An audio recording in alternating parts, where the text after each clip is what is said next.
hope that's not the official version. It is. Should we move away from her? Well, it's all right. It's playing, so it's gonna. If it's gonna monetize, it's gonna monetize.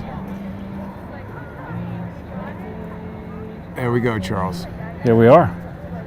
Today, not yesterday. I hope this is. Yeah, it appears to be working, so that's always a good thing. That is. Charles, I'm still here.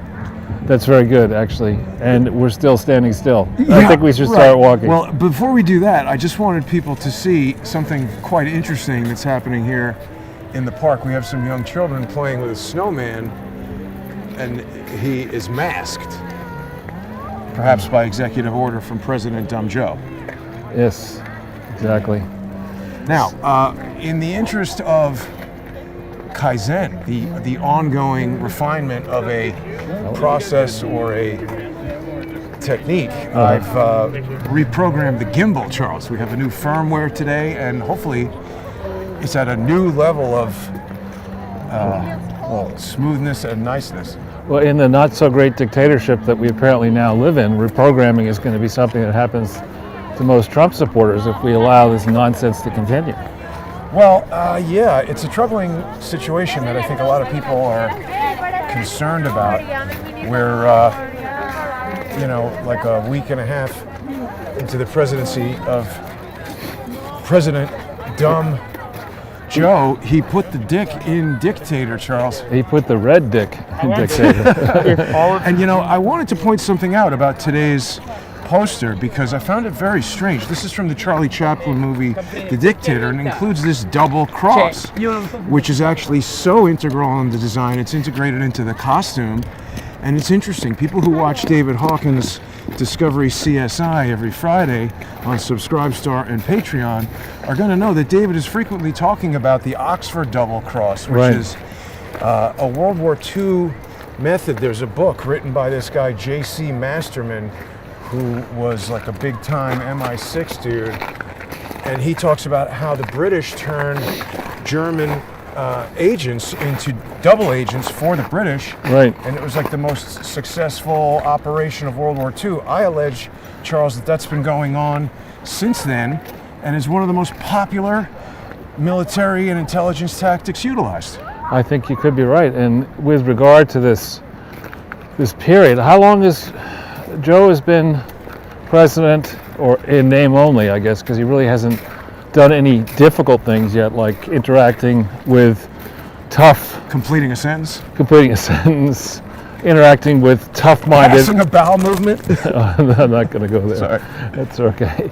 But interacting the way Donald Trump did daily, fielding very tough questions with no notes, without getting the questions in advance. Yeah. And so here we are. I guess this is 2 weeks into this supposed presidency, certainly with a big asterisk around it. He put the ass in asterisk, Charles. Too. In addition, those are his major accomplishments so far. But in the last little while, we even haven't had a chance to talk about it. People are beginning to wonder who is actually functioning as the president. What do you mean? Who's wondering that? Well, different journalists are asking the question. I think we want to go that way. This Ron Klain, the chief of staff, seems to be functioning as the president, and Biden's just sitting there either actually signing the executive orders or taking out a rubber stamp of his signature or electric pen or whatever they use. Electric pen? Well, there's electronic pen. There's some way of you sign your signature once, and then you just press a button and it signs all the stuff. Robo-Joe. Yeah, Robo-Joe, exactly. That could be the next poster. But the thing that's so scary about this, when you look at the moves that this dictator is taking, or this dictatorship is taking, demonizing political opponents. Worse than that, trying to cancel the President of the United States when he was still president, succeeding, I would argue, in canceling him off social media. Off the presidency. Setting examples that are certain to intimidate. Sorry. The thing that's so scary. I always like to check. That's okay. Setting examples that will certainly intimidate people who don't understand that we actually do have constitutionally protected rights that it may take a while to adjudicate this, that are not canceled out by terms of service at Google, Facebook, Twitter, etc. You can't, What about by alleged pandemics? or by pandemics or other. We do have constitutionally protected rights. The issue is, can you get a judge to hear the case and look at evidence to determine whether a plaintiff or defendant has, and a defendant have meritorious arguments in their matters of contention. And really, I have to say, I do fault Donald Trump himself and his team, and you were quick to see this, quicker than I was, for not putting the strongest possible head of the FBI, the strongest possible Attorney General, the strongest possible head of the Criminal Division in the Justice Department when they had the chance to do this. Yeah. I mean, the argument that was used in the beginning, we hear it now from multiple inside accounts, is that the Office of Legal Counsel in the White House, I think it's called, or some part of either the Justice Department or the White House, would say whenever Donald Trump wanted to try to do something to protect the administration, the fair and equal blind administration of justice, he would be told, or his team would be told, well, that move will look like obstruction of justice, so you better not do it. In reality, what Donald Trump should have said is, listen, by this move, I'm obstructing injustice. Yeah. I'm not obstructing, I'm obstructing injustice, and I'm going to fucking well do this, is what he should have said, and he didn't do it. On that, Charles. You know, one of the most important things, whether you're running a tiny 3D production company, I would guess a massive hedge fund, or the presidency of the United States, is that you got to take the input from experts. Right. But when you are the key man, the most important thing is for you to know when to take advice and when to not take advice. Right. And experts are, by definition, not necessarily risk takers. Or correct. Or correct, especially, particularly if they come from McKinsey. Well, let me just talk to you for a second about some experts, because, you know, do you recall, Charles, over the summer, I think, or a while ago, the former health commissioner whose name was like Greek name? Osiris. Yeah, I do. It was or something. Always on the TV. Okay, so she left because Right. she refused to accept de Blasio's, you know, dumbass approach to destroying the city. It's pronounced Dumas. Sorry, Dumas. And then now, so they've got a new guy in there, and He's resigned, I think. oh, that's the wrong article right there. No, the guy that they brought in, he has COVID? coronavirus, right? Yeah. So the thing that's interesting is the health minister, he's there telling you put on the mask, stay home, do all this stuff, and he's taking all these precautions, and he gets sick. Now, you and I, and for a long time, even before you joined the walks, I was underground, talking to homeless people, tripping on feces, going all over the city, not wearing a mask to the extent that my apartment building is threatening me now. Speaking of homeless encampments, this is right around the corner from where Alec Baldwin lives. Perhaps he'll come punch these people. He's into that. He's been releasing some stupid videos. I have historically liked Alec Baldwin, but he's kind of no longer. Anyway, the point is, so this health commissioner who's giving us all this advice, he's got it. Right. And us who are using common sense, we're thriving to a certain extent. I need to say this every single time until something happens. Any kind of medical treatment, any kind of condition, if you go to a doctor and he tells you do this for 11 months and it doesn't help you, you would be an idiot to not speak to another doctor and change the course of treatment. Yeah, or you might be in a position where you can't afford to see another doctor, but we're the United States of America. We could fire all these doctors and get as many as we need. Right, in theory. But yeah, I think just going back though to the great poster of the art department, which really was fantastic. Once again, I think there's no shortage of stupid pictures that prove that Joe Biden and Kamala Harris are, how do you pronounce it? Is it Camel A or Kamala? Camel B. La la la. Doobie a doobie. The two of them basically don't know what the hell they're doing. Yeah. And never have, and unlikely, and never will. You saw in the speech that Chris Wall ass, which is the correct way to, it's not a silent S in that case, it's not Wall it's Wall ass. Doom silent S, Wall ass. Anyway. Sponsored by the letter B. And he's, Wallace said that that inauguration speech was the best speech he'd seen in his entire lifetime. Right. I don't know if that includes Kennedy's or not, but I think Kennedy's was pretty impressive, and I'm not a Democrat. I'm sure I've seen it, but I don't recall it. Oh, ask not what you can do for your country. Right, of course. That was an amazing speech. Yeah, historic, epic. And Joe Biden's speech was like, I don't know, it was like reading the instructions for Geritol. I mean, it was not really... Insert Right. in mouth. It was not impressive. And it's negative. He didn't say this in that speech, but in the run-up to the speech, he was saying, look, dark days lie ahead. Right. Who wants to listen to that crap? Not exactly inspirational, huh? No. So, and then he goes and he says, we need unity, and if we don't get it, we're going to go after... Throw you in jail. Exactly. Unity means doing it my way, and if you won't do that, then we're going to persecute you, which is basically what they seem to be doing. Of course. Yeah, I mean, that's just it. So they've created a condition, Charles, with this mask. I mean, luckily we're outside in New York City where we are not yet, mandated to wear masks, but we literally... You got to say person dated. Oh, right, sorry. That would be sexist. Yeah. But, earlier in the week, David Knight had a story about the CDC creating a federal law about the masks having to be worn on public transportation. And today is the first day that undisclosed federal agents from some agency are going to be policing the subway and the train stations now with the legal authority to arrest you if you're not wearing a mask. Yeah, but I call bullshit on that. I mean, you can't, the CDC cannot... But they got the cops there ready to do it. Then you have to go challenge it if you want to. You spend the money. I'm not interested in doing that because the challenge is going to be the cops cracking your skull and dragging you to jail. Right. Now over there on the right, that place has been out for a while, the juice bar, but around it was a sort of household goods place. Right. Long-standing business. It had a sister ranch over on like 2nd and 3rd Avenue. And these are the type of businesses that have just been destroyed by the fraudulent Anthony Fauci. And, what's that Indian or Native American phrase?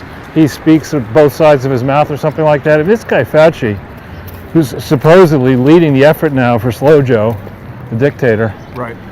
I mean, he contradicts himself literally every other day. Yeah. And it's quite stupid. It reminds me of when I was taking accounting in business school. There's this thing called cost accounting, which is a way to think through how you're doing versus plan in your business during the year. You break out the elements. How it started, how is it going? Right, and month by month or period by period. And it matters. There's some more garbage. Look at that, garbage and furniture. That's a nice, there we go, garbage, furniture, and the snow. And now we can get the poet laureate to write a poem about garbage, furniture, and the snow. There I was on University Place, looking at an utter disgrace, and I won't keep going, but... That was well done. Wow, they're back to delivering Amazon food, it looks like, right there. By bike, which is a huge upgrade, right? Well, I mean, it's very difficult to get around. I think people don't really appreciate, like, that's not that much snow, a foot. But you're getting to see what happens to New York City after a substantial snowfall like that. It's a major disruption for several days until all these snowbanks, because the sidewalks are very constricted, moving around is much slower. People don't really realize that. And, the other thing I noticed, Charles, I don't know if this is the law or just a convention, but normally the sidewalk in front of a given business is tended to by that business. The tenant or the owner, and there's so many that are out. There's a lot of sidewalks that weren't shoveled. I mean, it's a little better today, but that was kind of a problem. And for those of you who wanted socialism, it's the tenants and or the landlord or both that shove the sidewalks. But notice what a great job de Blasio has done with the street. This is 14th Street and University Place. It's a major intersection. And look at all the snow everywhere. You can't park your cars. You can't go on your bicycle lane. And this stuff When it melts and it's set, the temperatures are in theory going to rise. Right. We're going to get a rainstorm. When this melts, this stuff goes everywhere. And the garbage, here we have no furniture, but it's still a disgrace. The garbage and the water and the well-fed rat population are going to have a field day with this mess. Yeah, I mean, there have been times that I've seen they have trucks that are melting the snow and doing a variety of things to try to, I don't know what the best solution is, but this isn't it. Yeah, it really isn't. But I mean, come on in. I mean, I'm sure de Blasio scheduled a State of the City address last week and then didn't show up, which is probably... It tells a lot about the state. And it was a fantastic address, I'll tell you. The fact that he didn't show up. His best ever. Really cogent.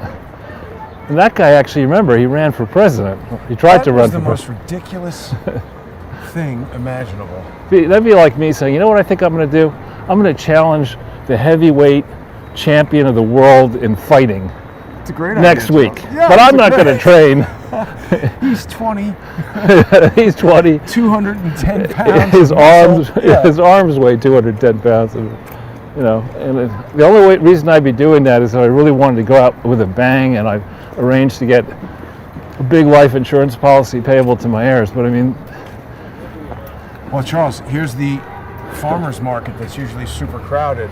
Right now, there you have vegan, gluten-free. I don't know what that is. Pastries? I can't see it from here. Yeah. Gluten-free bread, Danish cookies, croissant. Gluten-free bread and stuff. I mean, I get it. There's some people who taste and enjoyment-free food. Beyond Meat. And you saw, I don't know if you noticed this, Jason, perhaps you're going to be into this. What? They're now trying to argue with these egghead experts that maybe the next frontier for humans is, instead of eating meat, what we should be eating is insects. I think I saw a picture of Jeff Bezos with some sort of roach sticking out of his mouth. And this is new, Charles. Joe Coffee. Yes, it's in honor of Joe Biden.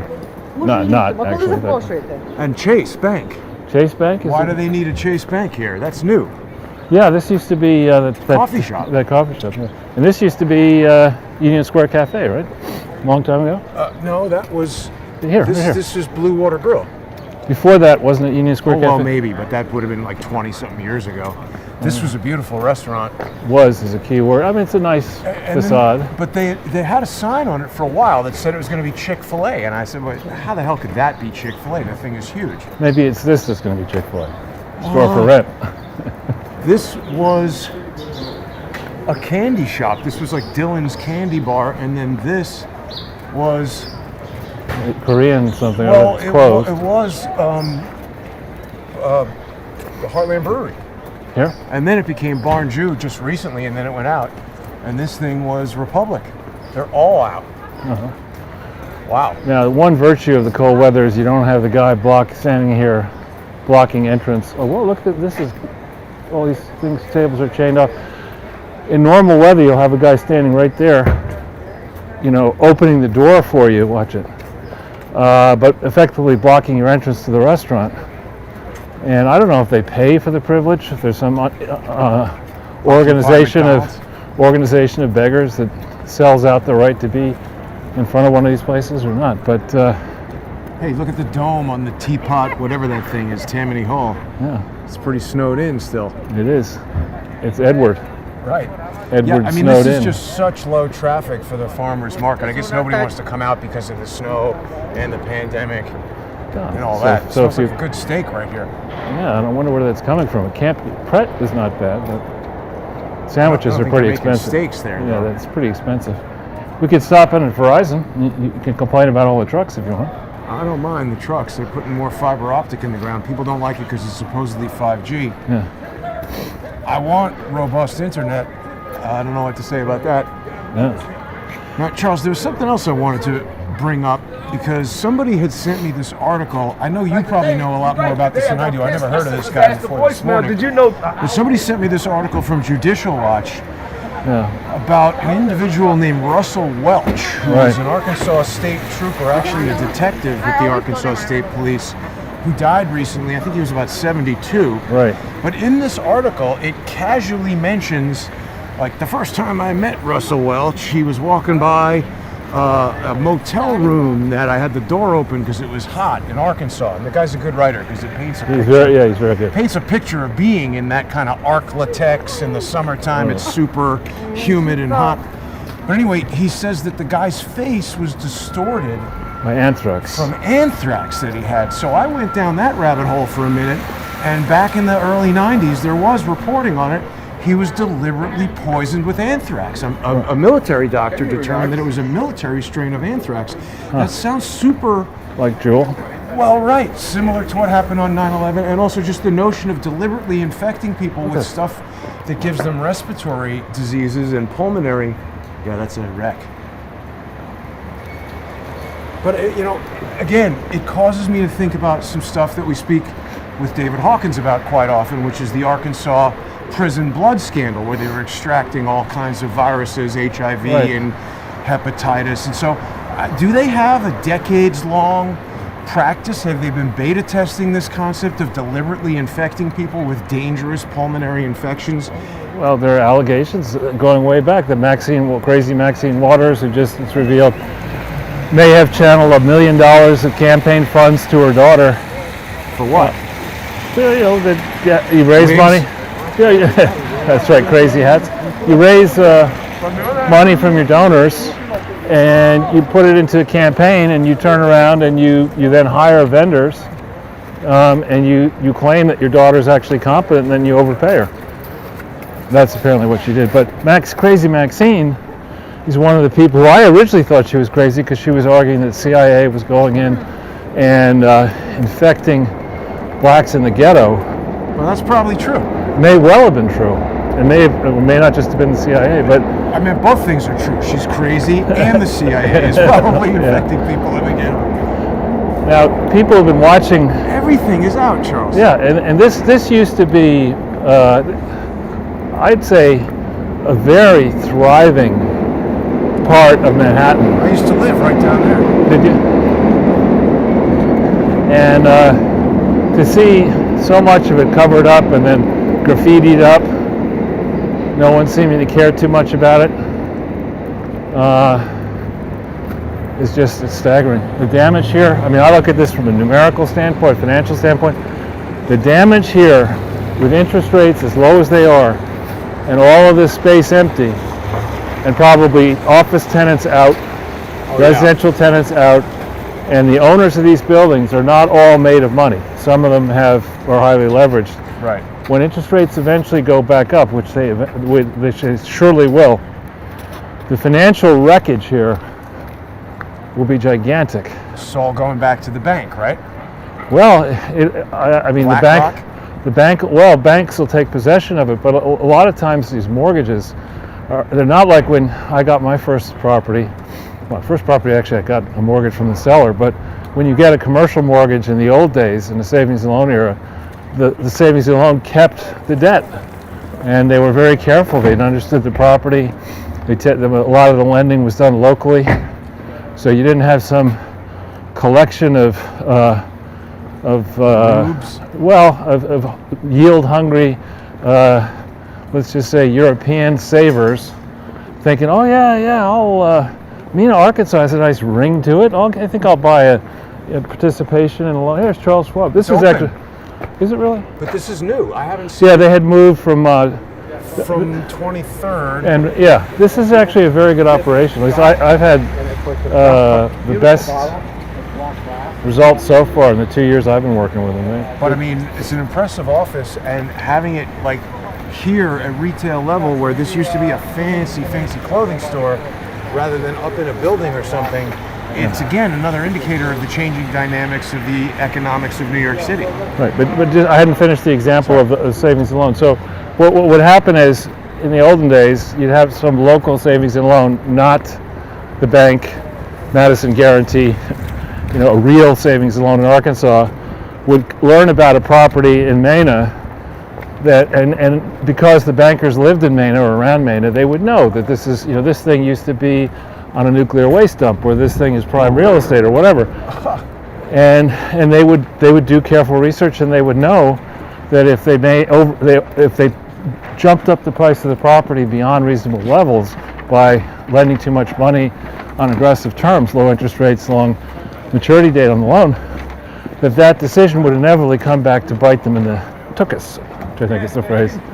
And when we abandoned Glass-Steagall, and when we deregulated the savings and loan industry and the financial services industry, or lessened the regulatory burden, suddenly it wasn't the local bank in Maine that was making that decision. It's the first national bank of, Asholicism in, it's a German phrase in Berlin, that is going to say, oh, Arkansas, they say it's low cost. Eventually, got to be good. Let's give them twice as much money as they need.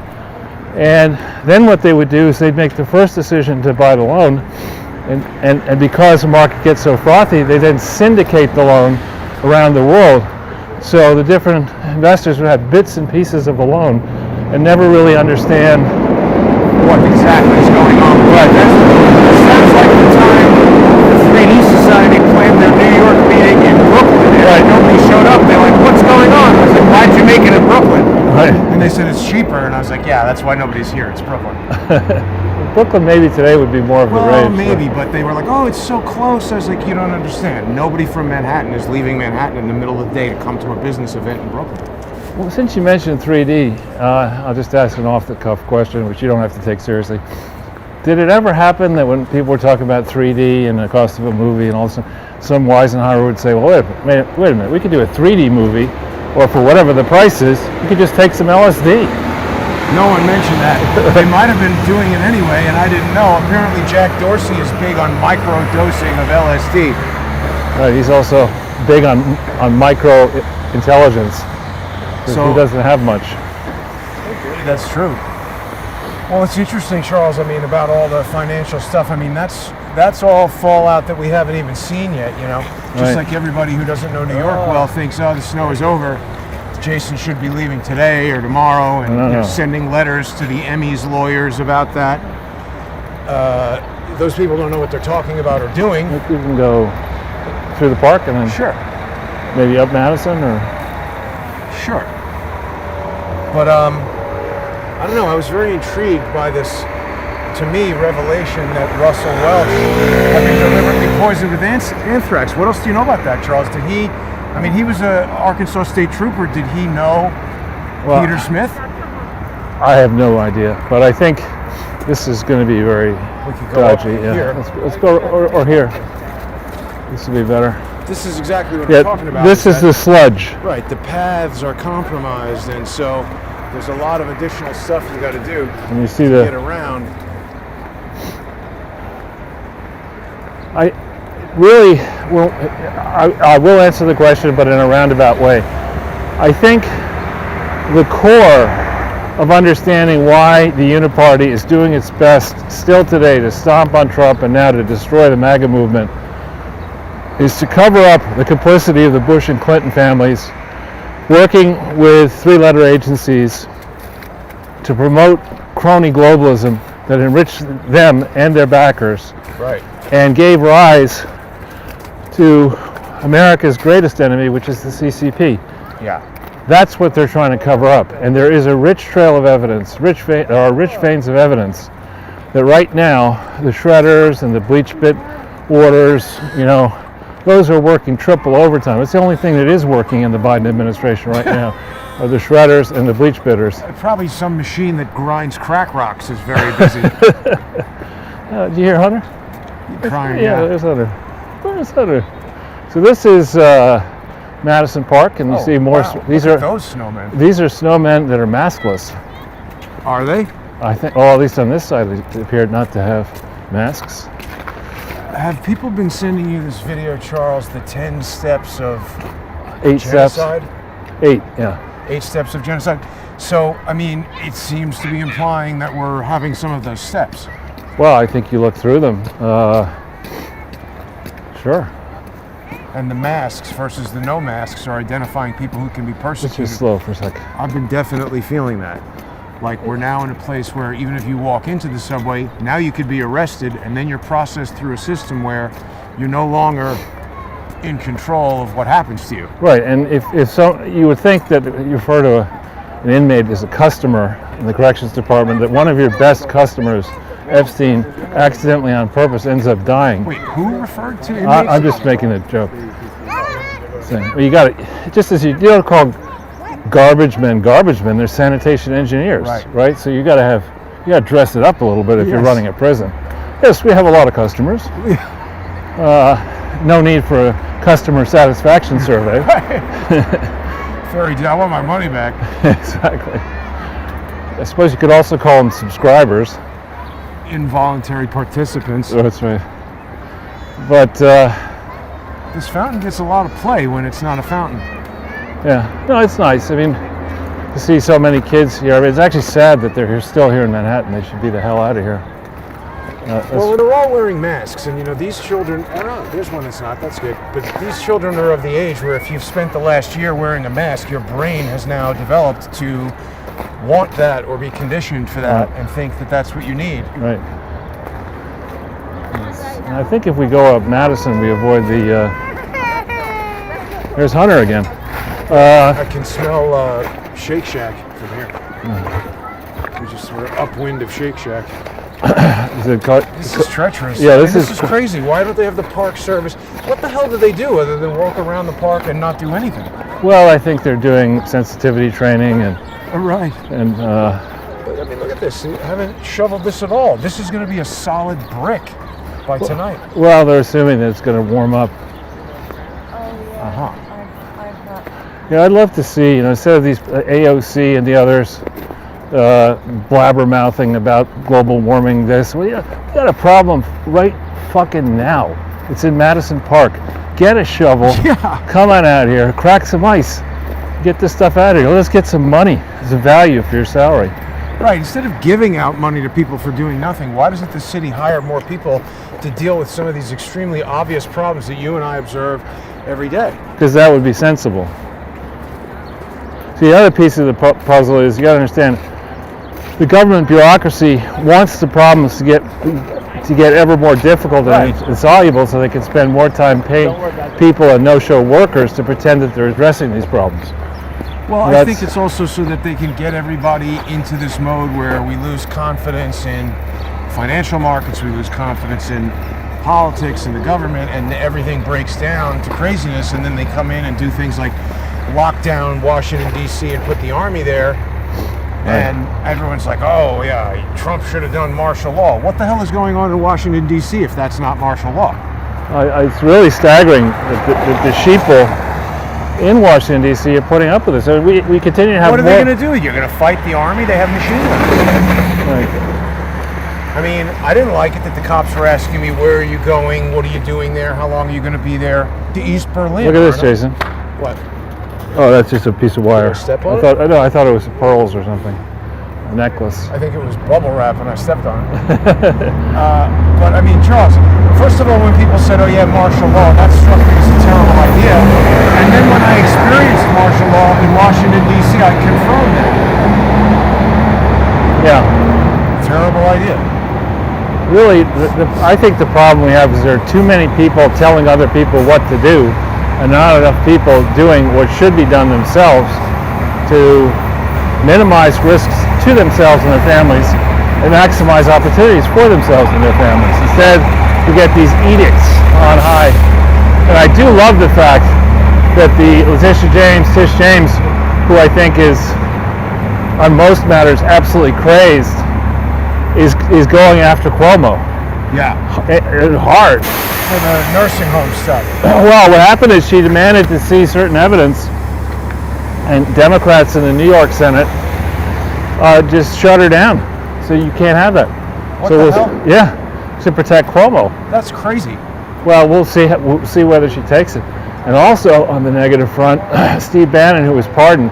By the way, I've been watching that War Room Pandemic. He has a lot of good points he makes. Many of them can be repetitive. So you don't necessarily need to watch 3 hours a day of it, 2 in the morning and 1 at 5. But he's been firing people up. He was pardoned by Trump over that charity matter where it is alleged or was alleged by federal prosecutors that he was raising money and taking some of it for personal expenses, which I hope is not true. Trump pardons him, and now Cy Vance, the district attorney here in New York, State charges. is going to file, he's from New York City, he's based here in New York City, he's going to file charges apparently against Bannon. So we're going to have For what? for the same charges that he was pardoned for federally. That is just ridiculous. And Vance has done, that's the same district attorney where we had Epstein, Right, Maxwell, right. Clintons. He's a Yalie. He's the son of Cyrus, Cy Vance. He's a son of a bitch is what he is. Yeah. But this idea that you could, that multiple different prosecutors could come at you effectively for the same charge, and yet the Clintons are just skating on their foundation so far. We don't see them. It really roils people, Charles, when it's just so in your face. I mean, sure, that's something that can be done, but I just don't know where the limit is. They're pushing everybody super far and super hard, and anything and everything has a break point. I'm not threatening anything. I'm not suggesting anything. I'm not compelling anyone to do anything. I'm just observing that, the more these jackasses do stuff like that, You get to a network moment, the movie, I'm mad and I'm not going to take it anymore. That's where I think you are. But on the War Room Pandemic, they had Matt Gaetz, who is very quick on his feet and I think very experienced as a trial lawyer, as a prosecutor. He volunteered today to quit Congress and lead the defense of Trump in the Senate, or participate in the defense, marshaling or making the case that the contentions Trump made about election irregularities are perfectly reasonable and should have been investigated, and in fact it is potentially an obstruction of justice that they weren't. Right. So I'd like to see that happen. yeah, and instead I know I call her not Jen Psaki but Hen Psaki. She's so bad, and everyone's like, "Oh, she's doing a great job." Well, now they're playing the same cancel culture ship on her, and they're going back through her Twitter feed and finding out that she referred to Lindsey Graham as either Linda Graham or Lady Graham or something like that. So she's getting in trouble for that. But she's just bad at her job. When you compare her to Kayleigh McEnany, it's just or to Sarah Huckabee Sanders. Right. I mean, those two ladies. It doesn't matter whether you're a man or a woman. To stand up in front of the baying hyenas that are in the White House press corps, understanding that if Trump had created a special new journalism school and that school had given every one of those press correspondents $1 million extra per year to be adjunct professors, they'd still complain about it. They're just so one-sidedly anti-Trump for who knows why. And now it's the incompetence of Hen Psaki is just amazing. I mean, I don't. She's always shuffling. Whenever I look at her on YouTube, she's shuffling through papers trying to find something, and then she says, "I don't know. I'll get back to you." I mean, if Saturday Night Live were back in business, you could do a hilarious skit of this. No, it's only making fun of Trump. It doesn't. Oh, right. So now they have nothing to do. Well, so I'm sure they'll make fun of Trump still, but in the old days they would make fun of the Democrats, they make fun of the Republicans. Right. Now they're just enthralled to the uniparty. Are they building another incredibly huge apartment building right here? I don't know, but look at this. Pravda. Wow. That's pretty odd. Instead of Pravda. Well, it makes sense. They're finally coming out of the closet. That's the new media here.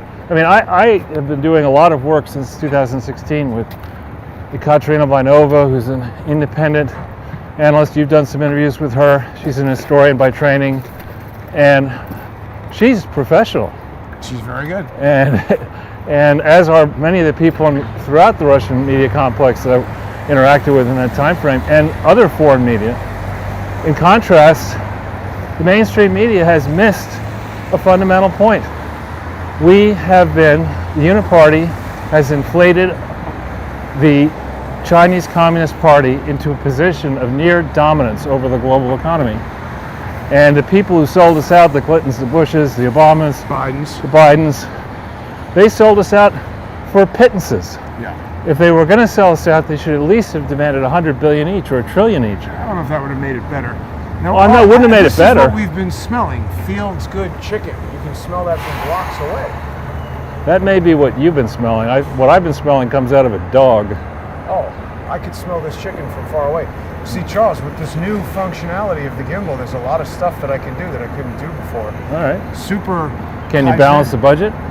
Can't balance the budget, but you know what? There is an allegory, I guess, here. Like, you know, in the Karate Kid, where he's teaching him how to wax his car, and then the kid gets pissed off. He's like, I want to know how to do karate. Right. And he throws a punch at him because he's been waxing the car so long, he immediately blocks it. Yeah. So I think there's a similar analogy. You know, for a long time, you and I have been doing these walks, and they're periodically plagued by the network getting cut out. And Don't say it. I don't say it. Well, I'm not saying anything other than there's a litany of problems, technical problems associated with trying to do the very challenging thing of moving around and creating a talk show with two people, no crew, live broadcast, good quality sound, good quality picture, and preventing it from failing. Right. That is not easy. Well, it's a walk and talk show. It's a walk and talk show. Right. And a lot of people presume that somebody is doing active measures to shut it down and whatever, but whenever you're dealing with a complex system of any kind, the interaction of all these different parameters pertain to one another. What's that? Something's about to happen, Jason. What? We're on 33rd Street. Oh, yeah. Oh, are we? We'll keep going. We're on Madison. I think we're okay over here. Yeah. Anyway, the point I'm getting at is the answer to a problem and the solution to a mystery is not always obvious, and a lot of people tend to jump to the most obvious or the first thing that comes to mind or whatever. But part of the reason why I went so deep in working with this gimbal is that I noticed some correlation between abrupt movements of the gimbal and the cause of the network cutout, because abrupt movements can cause spikes in terms of the data rate without getting too complicated with video compression and stuff like that. And so by activating this new mode, the whole thing is much smoother, and I'm doing it to hopefully avoid that, avoid spikes in the data rate, and maybe prevent the thing from cutting out. I've also made an adjustment that will hopefully avoid the sound problem that's totally unrelated to anything that anybody would think about, but I won't go into the details on that. The point is, when we're looking at something like what's going on with this pandemic, what's going on with a particular death of Peter Smith or whatever, there's so many complicated elements that it's very difficult to figure out. Yeah, I applaud your technical and physical dexterity. Thanks. So this here used to be B. Altman's, and back in the 80s, I was in the city on the weekend, and I came around the corner, and I was in freaking Beirut. There was a taxi that had flipped over. What? Yeah, and then all of a sudden its fuel tank blew up. Holy cow. And it was like, you know, it was just a typical weekend, Sunday afternoon or Saturday afternoon in the 80s. Wow. Kind of amazing. I'm sure it was just Was it a Pinto? No, it was a taxi. But I mean, Not fuel tank exploding is a pretty rare. Yeah, well, or maybe it just went on fire or whatever, but it was quite something. Now, Jason, what is the significance of that church right there? Well, I don't know at all. Is it? Can you see? Is that Church of the Incarnation? I can't tell. How would I know? It'll say up there on the side. I don't know. I don't see anything. We'll see in a second. What about that church that burnt down on First Avenue? Yeah, that was down on St. Mark's Place or near St. Mark's Place. Yeah. If you get closer, I think it'll say, yeah, Church of the Incarnation. So, picture a 7 or 8-year-old Charles K. Ortel. Yeah.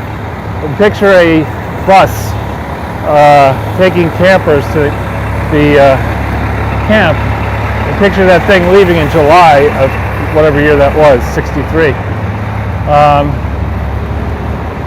I get on the bus, and I think it was, either 63 or 64, I forget which. I get on the bus, and I've been really into baseball cards, but my mother wouldn't let me take my baseball card collection to camp. Oh. So, Why not? I don't know. Probably thought you would gamble with them. That was my next brother down who created a bullet shell casino, and that didn't go over too well with the Parents in the neighborhood. with the camp when they found out that he was running a casino with bullet shells. Bullet shells? Well, yeah, we learned how to shoot guns. At camp? Sure. So they're go shoot guns, but don't get involved in gambling. No, it was marksmanship. It was it was a lot of fun actually. Gun safety Does and sound good. target I like shooting and real guns. I like it. But anyway, back in the day, I don't know if you did this as a kid, but you would take baseball cards and you flick them with your wrist against the wall, Right. and you either try to have it lean against the wall, or whoever could get closest to the wall would win. The baseball Wins card. the baseball card. Right. So little kids with nothing better to do would do that. My mother, of course, would not let me have the bubble gum. Well, it's a good thing she didn't do that. Tops. Yeah. Anyway, so I had a collection of maybe 800 or 1,000 baseball cards. There's a nice car. It's your car. Your next car, Jason. No, that's a really, really expensive car. Nice looking one. Speaking of expensive, there's J.P. Morgan's house. Yeah, And that's now a the- hotel, isn't it now? No, that's across the street. This is the museum, Oh. J.P. Morgan Museum. And then there's a restaurant in the hotel that I've been into And that hotel over there that's out of business? called The Morgan, right? Right, yeah. Yeah. And I know this area well because I used to live on Park Avenue there on 37th Street. But to finish the story, I get back from camp all happy, and my parents saved the various letters that I sent back, and I have them still. Wow. But I go into my room to change my room around, Baseball cards are gone. gone. Whoa. And I'm like, what a betrayal. I mean, Why it really gone? was. There's nothing I could do about it Also, now. But probably, Charles, those baseball cards, my father has a similar story. It's all like, guys from the Brooklyn Dodgers and stuff that Yeah. would have been worth a lot of money. mine were so dog-eared that I doubt they would be worth that much money. But still, it's just like, you don't do that. It's not cool, It's yeah. not cool. No, I mean, for me, I was never really into sports, including now. So we were more down with Star Wars cards, but in camp we were playing poker for comic books. That was the big thing, and we got in trouble for that. You had to be like under a blanket with the flashlight playing poker, and the counselor would come, "What are you guys doing?" Ah! Everybody go crazy. It was all the comic books. That's the Morgan over there, number 237. For some strange reason, that hotel and the hotel, which used to be a rather ratty hotel over there, just never seemed to make it. And now in the current environment, No way, yeah. I mean, this just from convenience. If you're an empty nester, either single or you're married couple and or partners or whatever, and your kids are gone, living in this area used to be fantastic because it's very convenient travel-wise to get out to the airports by taxi. To get to Grand Central, to get to Penn Station, to go to Madison Square Garden, to go to the theater, anywhere you want to go. Yeah. And it used to be, really hopping. Now 4 years ago, who knows it's dead. when this happened? Right. Looks like Verizon or whoever these guys are. Look, Starcom fiber. So everybody's putting fiber optic lines in the ground, it seems, Charles. I Are you guess. guys installing fiber optic lines? Yes, It's a lot of fiber optics a lot going of on. fiber optic. Did you guys have to drill out this snow here this morning? What is it, Comedy Central over here? It is. Huh? Just asking. Lots of snow. I mean, the city didn't shovel it, right? They did a semi-good job, I guess, right? I guess. Stay warm, guys. Had to give them money somewhere, right? Exactly.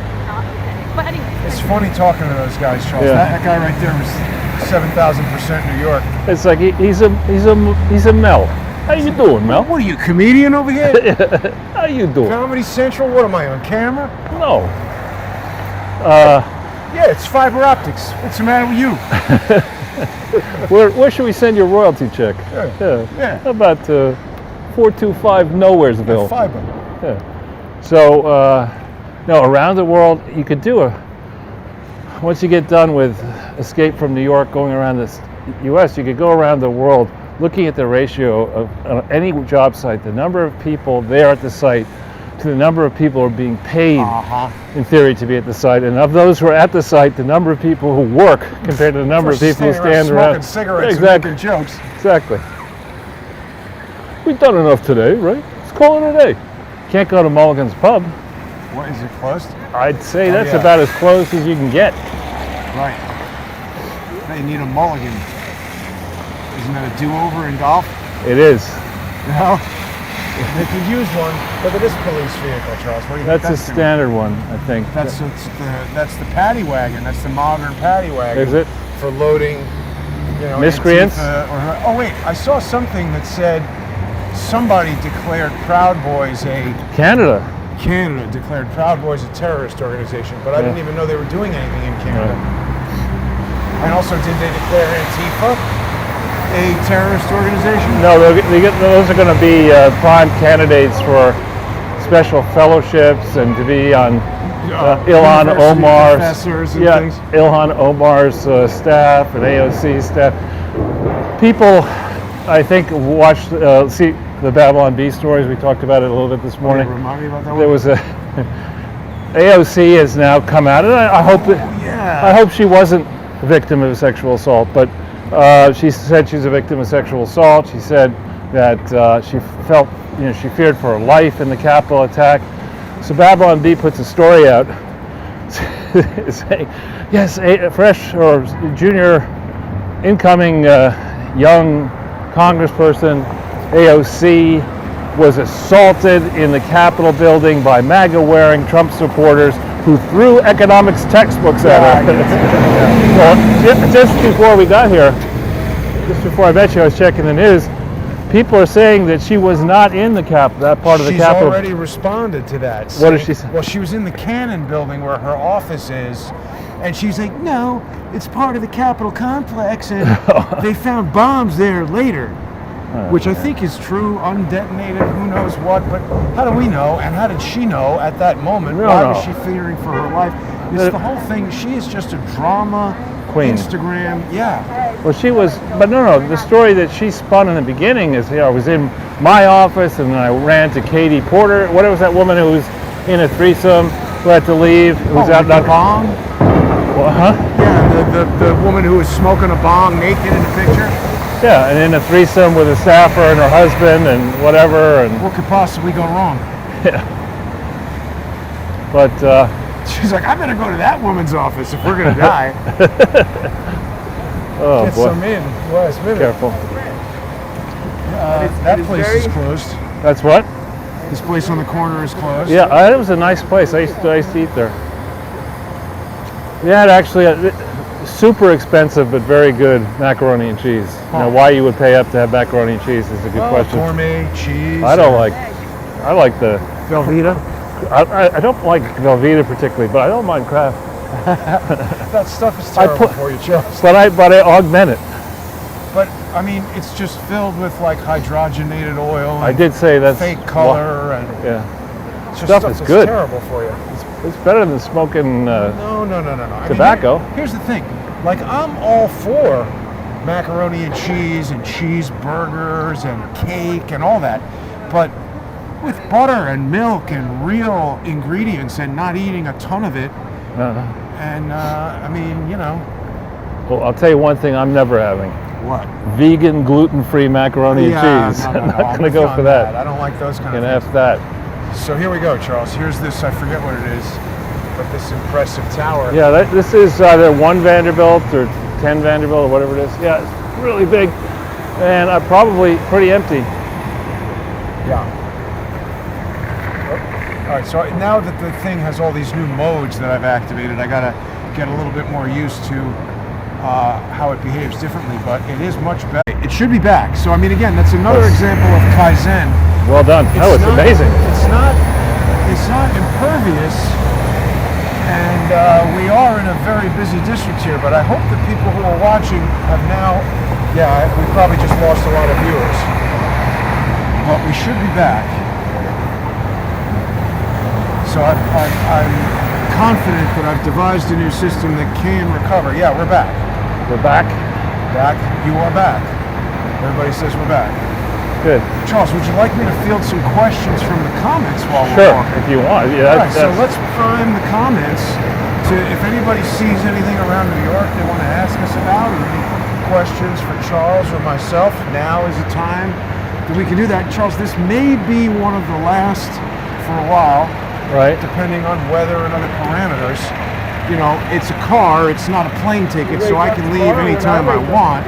I can change my plans, and so people that want to alert other people of what I'm doing seem like they've got malicious motives for doing that. But 560 people are watching us right now, Charles. That's good. Waiting to see if we get some questions. It's quiet over here all of a sudden. Yeah. Now this is, again, this is the old heart of New York City, the business heart of New York City. Grand Central Station's right over there. You see the number of shops that are out, retail shops that are out. Okay, we have a question. Sure. People want to know about silver. What is going on with silver? They're talking about the short squeeze of silver and paper silver and all this. Yeah. So I'm not an expert on silver, but there's a market for physical silver, and the problem with physical silver is that it does tarnish, and it's tougher to store than gold. The same value of silver will take up a lot more space than the same value of gold. Right. So you got a market for physical silver in terms of bars and pieces of bars and then coins, and then you have a market for various types of securities that are assembled to mimic the price movement in silver. And like derivatives of silver, is that? it's like that? well, ETFs basically. What does that stand for? Electronic exchange traded funds. So it's a fund that will either possibly hold physical silver and then price it every day, and then give you put so up you own a part of all the silver they have in a a big vault pile, or it's a pile of silver and it's mixed in with securities of companies that are involved in the silver mining business, and the trouble with that whole area, summarized for me once, gold mining, any kind of mining, is a mining engineer is somebody typically with a Canadian accent who can lie most convincingly about what's underneath the ground. Why Canadian? Because Canada has a lot of speculative silver and gold mining operations. Okay, good luck. They're filming too. Brooks Brothers out. And that's really sad. That's just for a second. Where There's Brooks Brothers? It was there. Oh yeah, wow. And that's where, when I was a kid, when I was a slightly older kid, my parents would take me and my two brothers my mother would take us in, typically 4 times a year, into Brooks Brothers to get clothes. And it used to be quite the experience. I mean, they had a kids department, and it was a thriving business, high quality clothes that would last. They were expensive, but they lasted longer, so they were on balance cheaper. Right. And then they started trying to compete with Paul Stewart, which is more fashionable and very expensive. And I think, look at these outfits. You tell me that's a man's jacket right there? I mean, it looks like it look better on a nice, sleek woman than a man, right? If you're skinny, I don't know. I don't know. It's very effeminate clothing. But anyway, so they competed, trying to be more stylish, but then to lower the price, and they lost the plot. But I think what people wanted to know about silver is everything going on with the. Oh yeah, I'll go back. I'm sorry. Yeah, I'm sorry. Got wandered there. Watch it. So, in the market for physical silver, it's tough to find physical silver. A friend of ours down in Texas clued me into a screenshot of the leading silver exchange. The Liberty Silver Eagles, which are a very popular thing to own, they're just not available. The U.S. Mint cannot keep up with demand for the physical silver. With the ETF, it's possible to short the ETF, and so the question is whether the ETFs had naked shorts against them, where there were too much downward pressure on those ETFs. And a theory was that the same thing that happened with GameStop was about to happen to SLV, which is the. We just got a comment from someone saying they heard that was a lie that the Right. the Reddit guys were not Right. looking into solar. So it brings me back to my question, which I really feel like all this short squeeze business is the financial equivalent of QAnon, and by that I mean a manufactured event designed to disrupt the system and break it. That guy's unhappy. That's not a Trump voter. But I mean, you know, remember, Charles, Patrick Byrne had all that stuff with the naked short selling and the SEC, and there was an article in Axios talking about the meeting with Trump, and him and Sidney Powell and everything. So, staying first on the question of naked short selling. Naked short selling is a very bad thing. It should have been regulated. We should see if the naked cowboy is short selling. I don't want to get anywhere near to that alcohol explosive He should sell vessel. naked cowboy shorts. Naked shorts. The naked shorts of cowboy. And he'd be selling them. This is Who kind is of that? It's Chase. Is this the news? Wow. I think we should open an account in Chase. Sorry? I mean, I do have an account of Chase. well, just you could start. You see this building, this crane here, that was Chase's old headquarters. Or sorry, whichever building, I think that was their old headquarters, which they're knocking down. Not this one, but that one. Is this an AT&T building? No, it's just another, like a Verizon store. Sorry, so you were saying that the naked short selling. Naked short selling is an abuse of the system, and it should be stopped, and regulators should be on top of it. But the reality is that if you, when a brokerage firm arranges for a short sale to happen, somebody collects interest on the loan of the shares to the short seller. Right. Ordinarily, the person who collects that interest is the bank, not the customer who owns the shares. And so when you follow the money and you figure out that in a naked short selling, i.e. where there's a lot more shares sold short than should be, That exist. a lot more shares lent that should be, and then you have the higher the ratio of short shares sold short to the float becomes, the more expensive the loan interest rate on that sale becomes. So it all ends up benefiting, in theory, the banks. And the regulators to date have been looking the other way. So I think Patrick Byrne had a point on that. Those who want to criticize short sellers have a point on it. But the people who are willy-nilly jumping into this and saying, oh, okay, there's a big crowd of people going to pump this stock up, I want my piece of it, you better be very careful doing that, because They're losing a lot of money. We're already hearing about that now, which right. I didn't understand it well enough to understand how that would happen, but I knew it was going to happen. Right. In our conversations about, you call it Bitcoin and I call it shitcoin. That's going up now.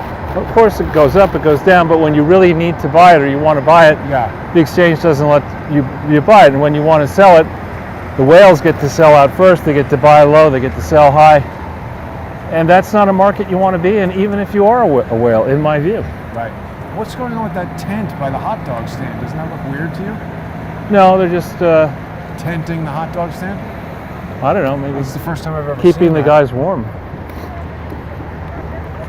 They do it like that, Jason, because they got to put the insecticide on the hot dogs and keep that in there. Yeah, well, I mean, so I think a lot of people are now having some second questions and second thoughts about the whole GameStop thing, which was initially seen as this kind of populist whatever. I think it's a manipulation by someone who's trying to hurt the regular people on Robinhood. And there's a big class action lawsuit, I think, against Robinhood now. Right, and the Robinhood app, or the company, raised something like $4 billion in fresh capital. Don't ask me how they did that so quickly. But So the people who held the stock are called diamond hands, and the people who sold it are called paper hands. well, again, the long history of investing or speculation is a history of booms and busts. It was so in the past, and ever will it be so. I mean, that's just the way it works. People who are thinking that they're going to always hit a Grand Slam home run buying something for a penny and selling it for $100 a share don't understand investing. Right. I mean, you can get lucky, and without doing the kind of homework you should do to understand the risks and the opportunities, who's running who's the promoter behind it, who stands to gain behind all this stuff. You can get lucky, but consistently to beat the market is very hard. And a better approach is to say, by age, if you're young, if you're in your teens and your parents have saved money for you, somehow you've made money, the prudent thing to do when conditions look gloomy in the market is to regularly set aside an amount of money and buy quality names, companies that you think, based on your work, are going to do well. And you just have enough money set aside that you can add to your position over time. You're not taking all your money and putting it on red or double zero. Never a good strategy. Right. This is nice right here, Charles. You always remember the name of this place and I don't. St. Patrick's? Is this the back of St. Patrick's Cathedral? Yeah. Oh, I didn't realize that. Yeah. I thought it was a different place. But that's good. Well, let's maybe cross while we get there. And so, right now, when a simple discipline I do is I look at the stock. I only follow a certain number of stocks, and I'm not going to say which they are. A limited number. I try to know them pretty well, and I study on a monthly basis where does each stock trade in relation to its recent 52-week high, in relation to its recent 52-week low. And these stocks that I'm following are good stocks, good companies, but most are trading way above their 52-week low, which would be around the time of March 2020, right? Pre-pandemic, I mean, the height of the pandemic gloom fest. The start of it, really, yeah. And it is so a significant premium. In some cases, 150% of that low, and many of the other stocks are trading 5 to 10% below the 52-week high. You look at that math, and you could say, then you look at where's the market in relation to the 52-week high and the 52-week low, and you can quickly reach a conclusion that this is a very risky time to be adding capital into the market because it's frothy, interest rates are low, a lot of uncertainty. Nobody knows what Slow Joe's going to do to us in league with the communists yet. But the initial moves don't look very encouraging. So once we get through this crash, or this pronounced retrenchment, or whatever you want to call it, you can get back into the business if you're in your 20s or teens, of every week or every month, putting whatever amount of money you can afford to put in a limited number of things that you follow carefully, reinvest the dividends, and you wake up 40 years later with a huge pile of money. And of course, this is just opinion. This is not financial advice. Of course, yeah. We're just having a discussion. Yeah. Exactly. What's that? Yeah. So, well, I don't know. What else do we anticipate? Well, I started to talk about the Mike Lindell thing and didn't finish that. So Lindell was, his story, if it is true, which I have no reason to doubt, is that he was a crack addict. Looking at the end, he went into a treatment program. Watch it, please. That involved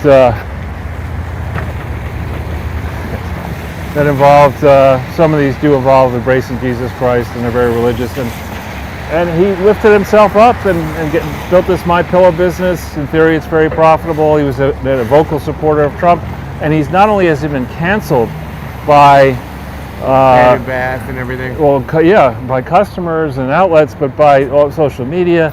And he was invited on Newsmax, Chris Ruddy's outfit, who once was a Clinton hater, now he's a Clinton, at least confidant, and supporter of the Clinton Foundation. He gets invited on with these two anchors. One was Heather Childers, who used to be at Fox. Very nice person, actually follows me on Twitter. And this other dweeb, I don't know. And the dweeb starts asking Mike Lindell a question. Mike tries to answer it, and the dweeb anchor starts shouting at him. Bannon characterized it as an old-fashioned Chinese communist struggle session, where you put somebody in front of an audience and then you berate them and humiliate them.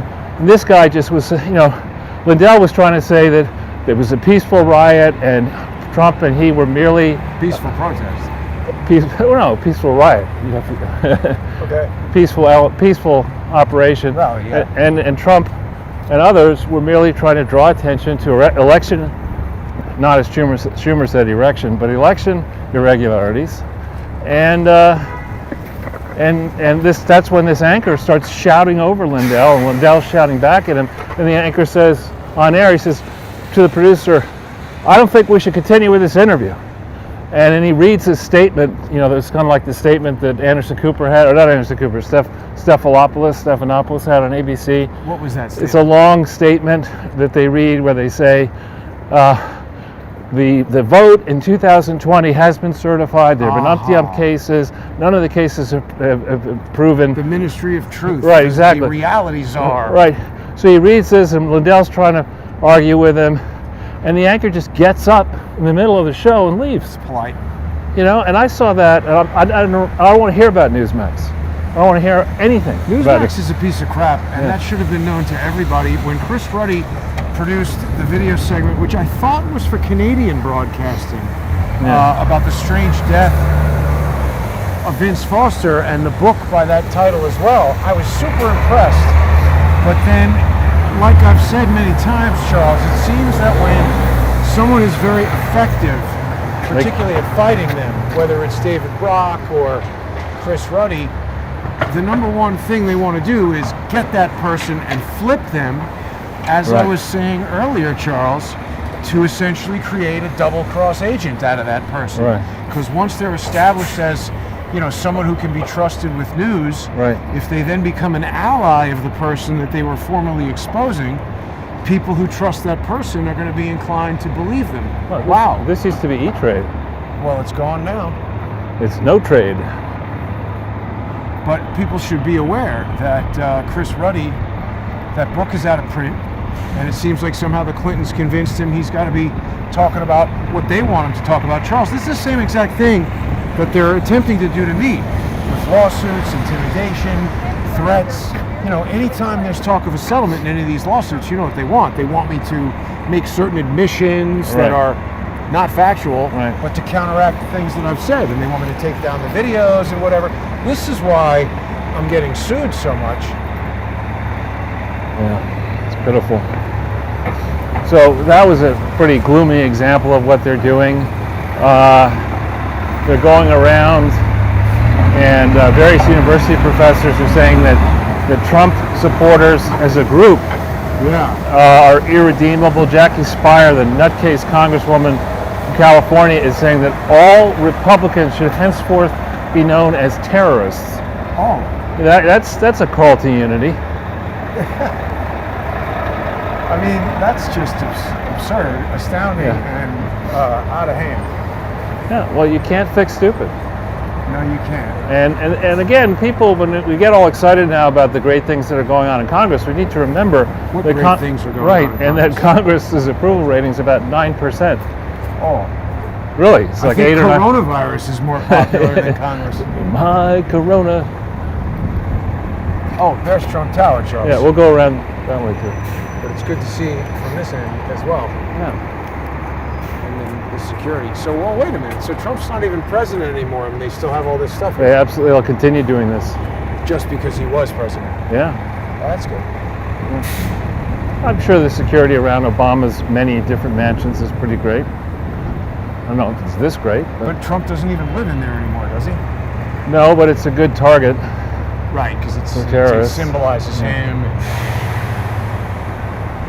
I wonder what residents of Trump buildings who, by the way, the limited number of people I know who have lived or do live in Trump buildings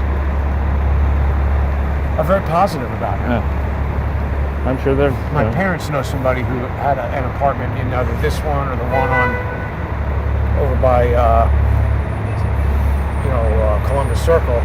Well, something came up and Trump got personally involved in resolving it. This is the IBM building. This is where a lot of the big hedge funds are. John Paulson used to be here. Very nice offices in there. They have good art in there. Now maybe what we do is cross the street and go that way so we don't get involved in this scaffolding. But It's a great job. I want to give a shout out to Mayor de Blasio. You're doing a fantastic job cleaning the snow. Ixnay. I mean, look at that.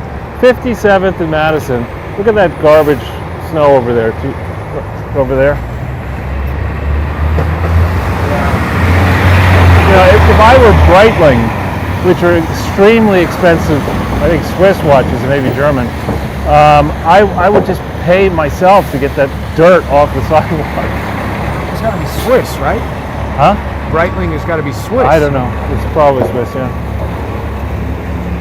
This is very fancy territory, and of course, you know, you want to get, selfishly, if you're de Blasio, the moron, you want to get shoppers into the city buying this high-end stuff, paying sales tax, right. so that you can try to close your government deficit. Well, you also want the businesses to stay in business so that they can pay corporate tax or real estate tax or whatever they're paying. This is great. Gridlock. Yeah, good old gridlock. Yeah. I mean, so here we have, you could not have more expensive, I suppose there are some more expensive. Let's go down, let's go down 5th or go down 6th. You couldn't have a more expensive collection of storefronts than this. Fendi, Dior, Chanel. I think this is, yeah, Dior. Double Dior store. Maybe people in the audience will know how much these things cost. Take a look at these sneakers. Do they have your size, Charles? Yeah. Can you imagine? I show up for my first interview at Dillon Reed dressed like that. And they'd say, "You're fired. We never heard of you." It's crazy stuff. I mean, it doesn't even look particularly high quality. I had a beautiful Dior tweed jacket that I bought in Paris when I lost my bag for a week in the Middle East, visiting with high muckety mucks in Saudi Arabia and other muckety mucks in Switzerland. And I arrived, and then my friends just said, "You got to get some clothes, dude." And so they took me in, suited me up. And of course, I didn't look at the price tag until I paid the bill. Stuff is expensive. Yeah, very expensive. But would Hunter Biden count as a high muckety muck, Charles? Yeah, high on life. High on thug life. Have you heard of anything more brazen than taking an idiot like Hunter Biden and giving him an art gallery so that he can sell artworks, probably, you know, finger paintings of crack rocks for $2 million each?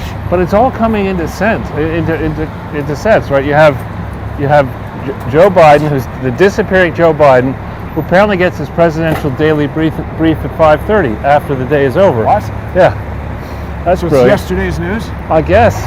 He's last century's news.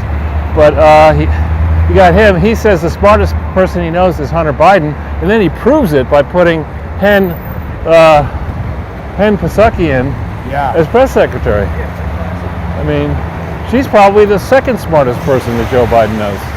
Well, let's stay opposite. So. Oh, sure. So we wouldn't be too hard to be smarter than a crackhead. That could be a game show. As a matter of fact. You ought to patent that, Jason. Are you smarter than a crackhead? Yeah. That would be a pretty funny Saturday Night Live sketch rather. Yeah. So are you in favor of going down 5th or 6th? Well, let's go past Trump Tower just to get the update of what is going on there and how the snow removal is going. Right. It's sloppy as hell, Charles. It is. You know, it's not just an inconvenience.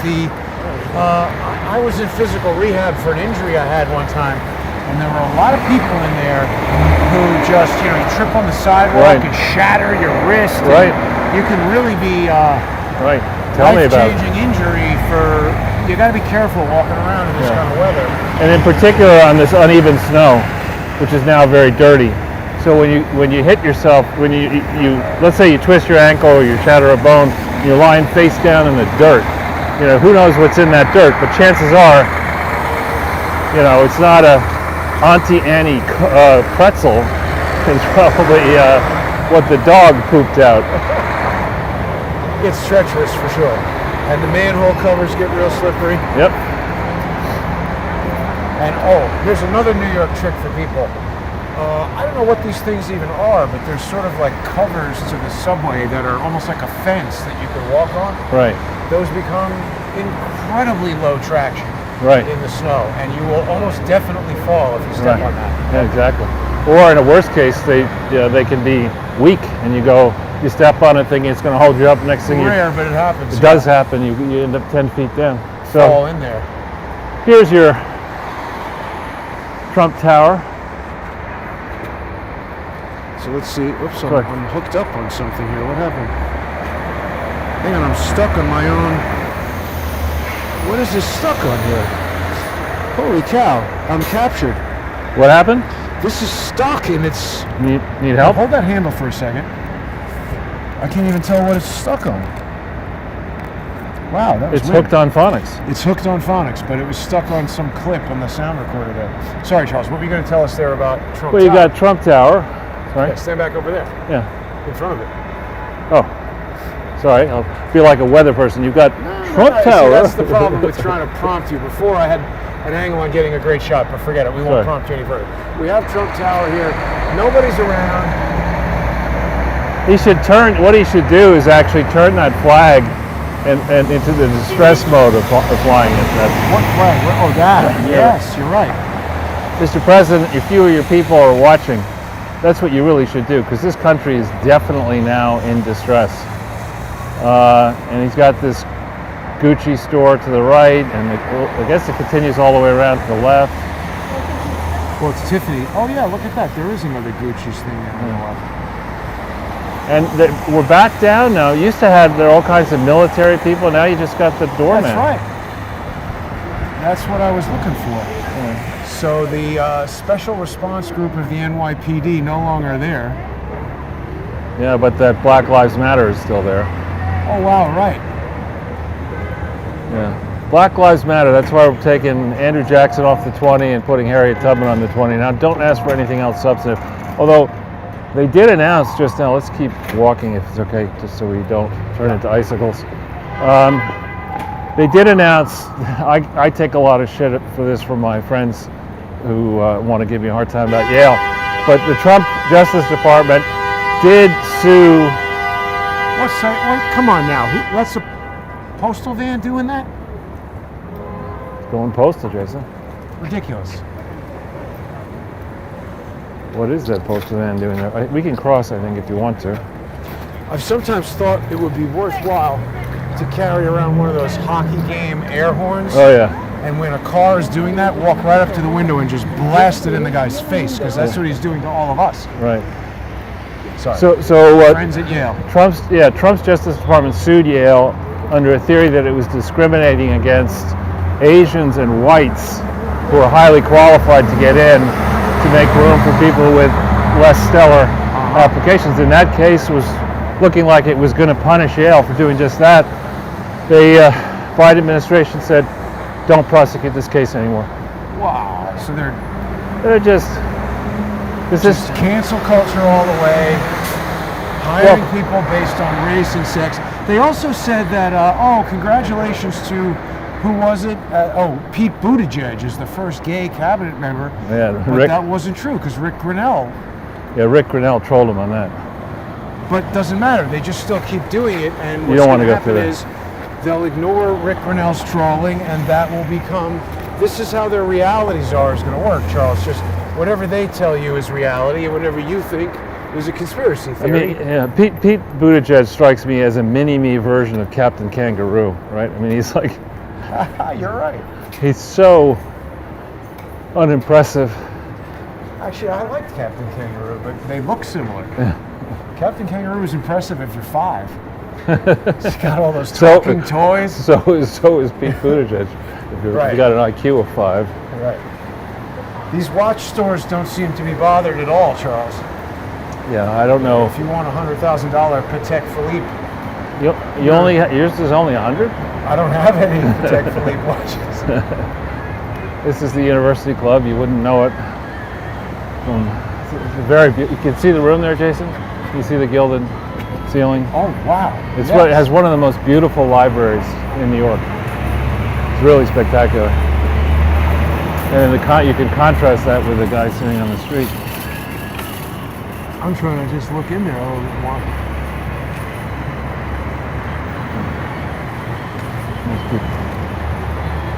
For a long time, there would be somebody out here who was really good at playing the plastic bucket. Oh yeah. I mean, he's really, really good at it. But it sounded like an accomplished set of drums. Yeah, Drums. there's a couple guys like that around the city.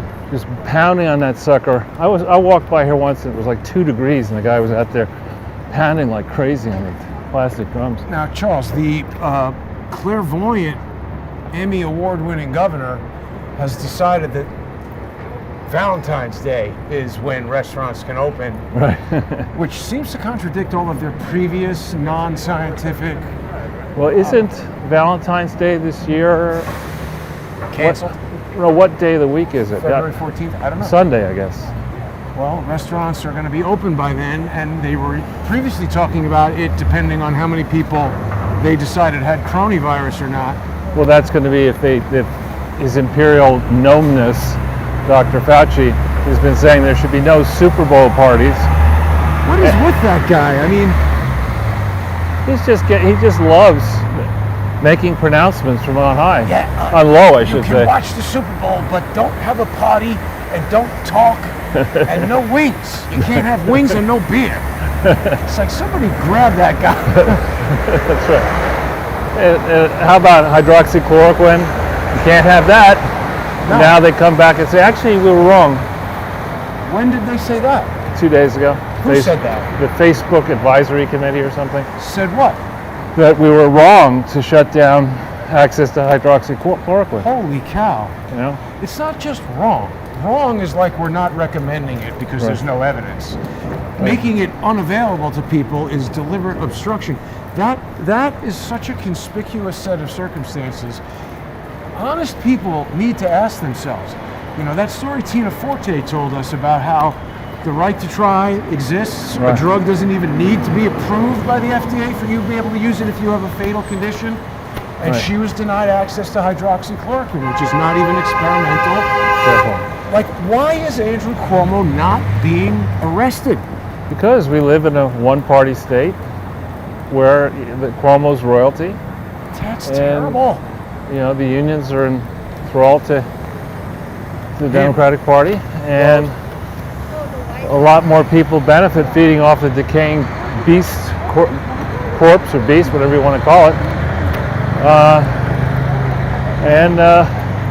The chairs haven't stopped moving yet, but they're going to stop moving because people are leaving, have left. Like, I'm thinking of one person I know who's leaving Yeah, eventually. Well, eventually, right. I mean, as I said, it's, you know, got the car now, so the leaving happens on my schedule. Right.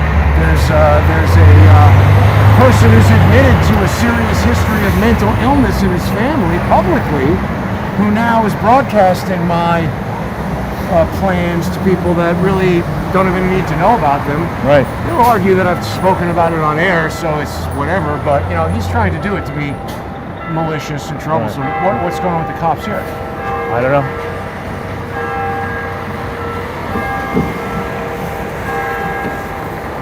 There are quite a few vehicles, though.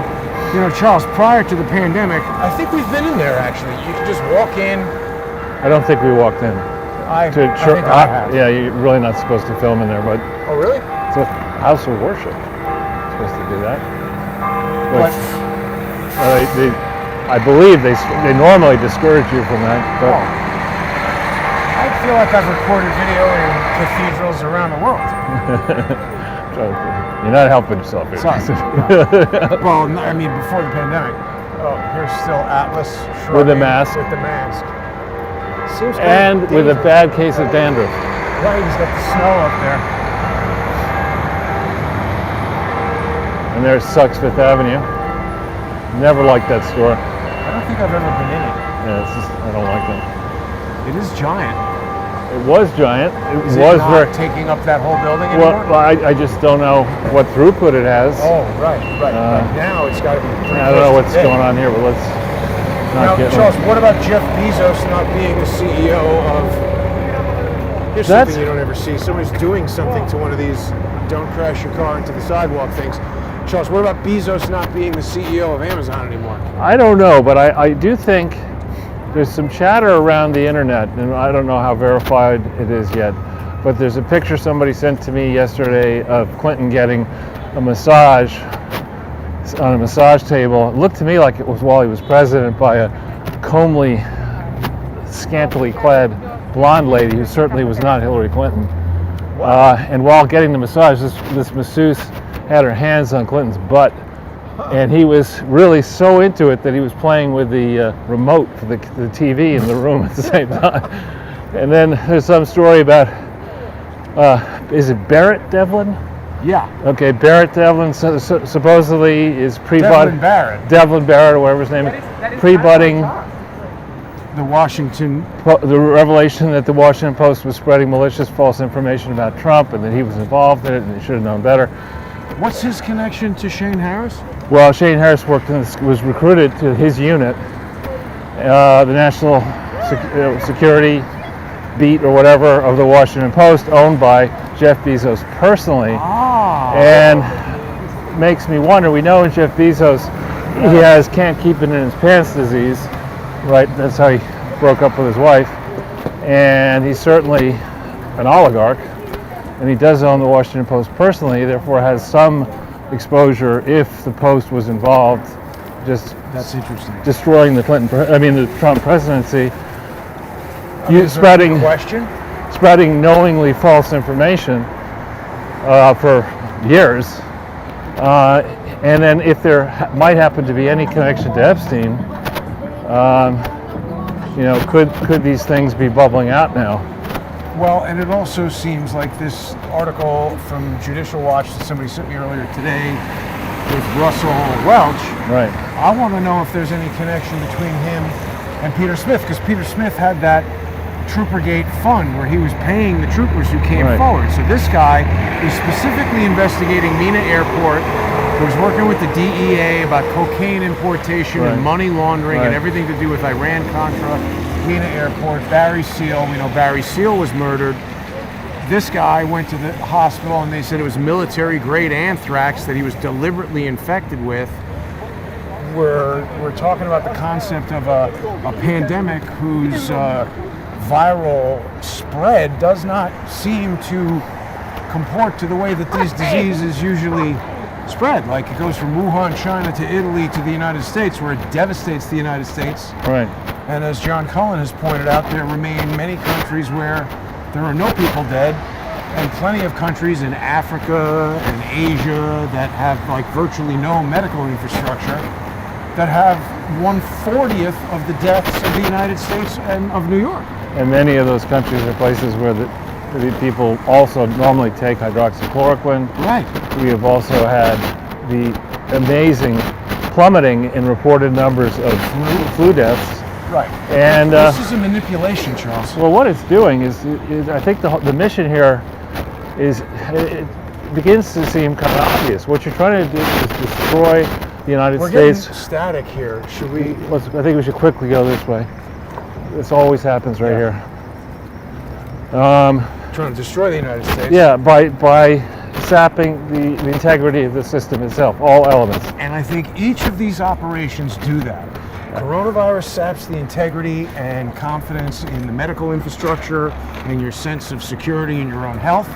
The attack on Wall Street with the short squeeze is going to hurt people's confidence in financial markets. The psychological attack of QAnon hurts people's confidence in the government and elections. The destruction of academia, which is an ongoing project for decades, calls into question all opinion, all expert opinion.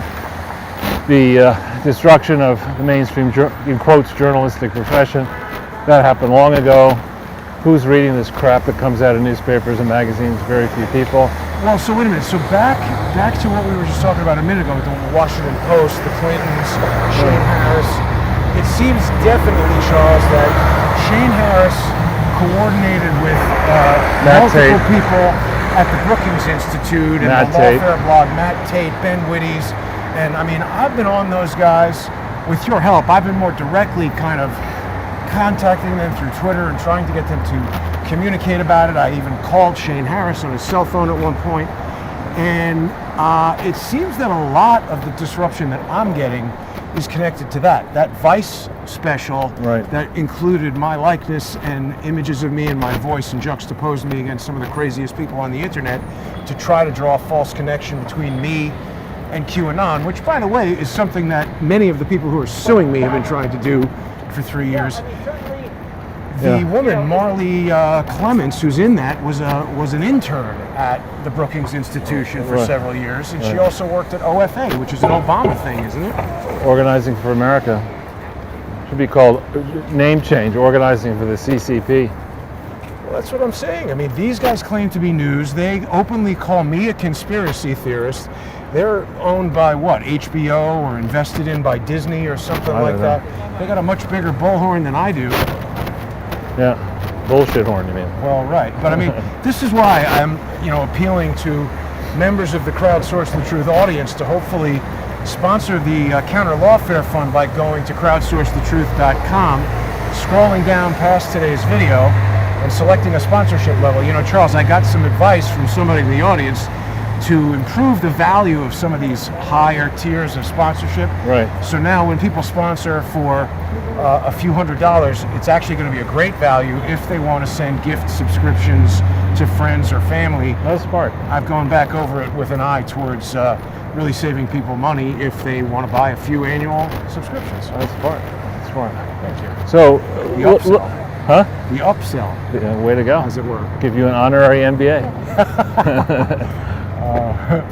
from the Ortel University. There you go. But, the week ahead, I mean, if the Democrats go ahead with their lunatic idea of actually having a trial in the Senate, Right. it's not going to end well for them. Well, there were some typos in the president's answer to the impeachment articles, and I agree with the things that it said in general. I'm fully familiar with the difficulty of putting together these types of legal pleadings and how prone to typos they are, how complicated to proofread they are, how your eyes are like rolling around in your head by the time you're done doing them. But it's interesting to note. Let's not get involved with that. It's like collecting I just don't want to get kisses. I don't want to get involved with that. Yeah, I hear you. But the thing is, I was reading that Axios article about they position it as conspiracy theorists meeting with President Trump, and it goes into some detail with the Patrick Byrne, Michael Flynn, Sidney Powell, Donald Trump meeting, and Mark Meadows and all that. And it attributes a quote to Trump talking about the typos of district court and everything. There were apparently one document that had 3 different incorrect spellings of district court. That looked like spelling check wasn't even on. At least the typo in the most recently filed brief is unites, which is an actual word that would be missed by an automated spell checker. Well, there's also it instead of it's. Another one on page 10, fourth line from the bottom. But Trump says it's embarrassing and it should have been avoided. And then here it is again. Right. So it just makes me wonder about these lawyers that he's got. I don't know who they are. Right. But I think that as we're keeping an eye on unusual behavior, I think we're either a week from today going to be in the midst, right to my left, we're going to be in the midst of passionate arguments back and forth and a real analysis of whether Trump's statements were reasonable or not. I don't think. I mean, the Democrats are not in a position at this stage where they can stipulate that Trump's statements were reasonable. Let's walk further that way because stuff could fall off the building as it's melting, and we're right in the spot where we get hit by it. Sure. Okay, that's a good point. So they're going to find out if what Trump said is actionable. Well, we have big drama next week. It's going to be like the trial of the century in the Senate, and is Trump going to appear or not appear? Who's going to argue the case for him? Is it going to be a bunch of weenies and bow ties arguing precedent from the 18th century, or is it going to be the full-throated political type speech that I think needs to be sold to the country at large? I mean, to allow these knuckleheads who sold hoax after hoax as truth and continue to double, triple down on the notion that Trump was an agent of Russia. Right. Simpleton crooks like Hillary Clinton, for example, who in her most recent Nobody Watches It podcast, said that she, with I forget who she was with, said she's demanding to see the phone records of Donald Trump. Why did she get to see that? I don't know. She wants to see the phone records to see how long Trump was spending talking to Putin about what he should do that day. So she's still in that muck, Chardonnay-induced haze. But wait a minute. Why would she have the right to see any of that? Well, that's my whole point. She's mouthing off and using political speech that gets carried by the lamestream media and absorbed into the people who either don't give a shit anymore or are willing to listen to this garbage. And that lie flies halfway around the world before Trump has a chance and his people have a chance to tell the truth or to set it straight. And it's not, as Linda Graham and others are suggesting, the moderate Republicans, the surrender wing of the Republican Party, it's not correct that Donald Trump should ignore the massive evidence. Giuliani is a bit wacky at this point, age 75, but he's gone around and he's got a gigantic pile of evidence, including in one state he's got evidence that 700 people who died in 2020 voted in Georgia. You know, the margin in Georgia is not that big. So I think it is certainly reasonable. Well, but irrespective of the size of the margin, the argument that they're using is like, that's not going to make a difference. We're not going to look at the evidence. That's exactly what they do, of course, whenever a Republican stands accused of anything. Oh, well, you know, we'll give them the benefit of the doubt. Yeah, even if we found the truth, it wouldn't matter. No.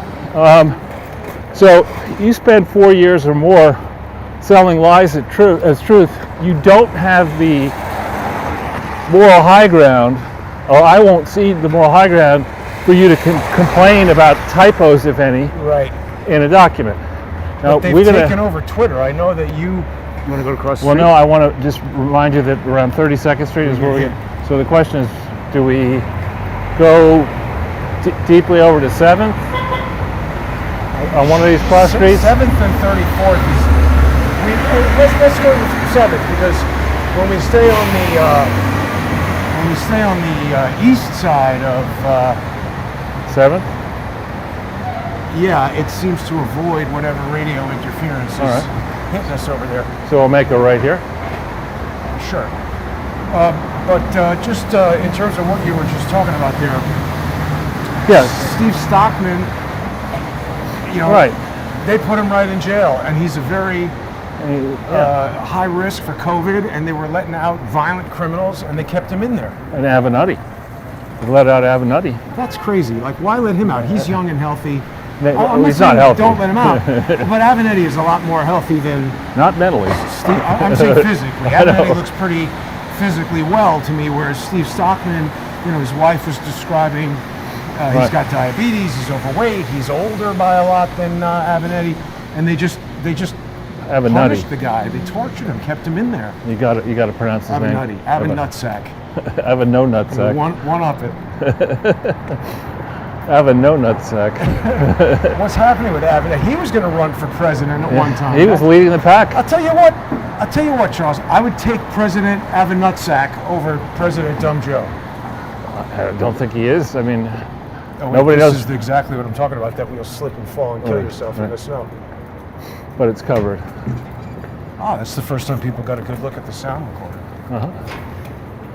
So now the new capabilities of the gimbal are impressive. Yeah. And all mimsy. Oh, Charles. Garbage? This is now our second visit to a strip club. Which one? Sapphire? Sapphire, yeah. How could those places still be open? I mean, wear a mask. Right.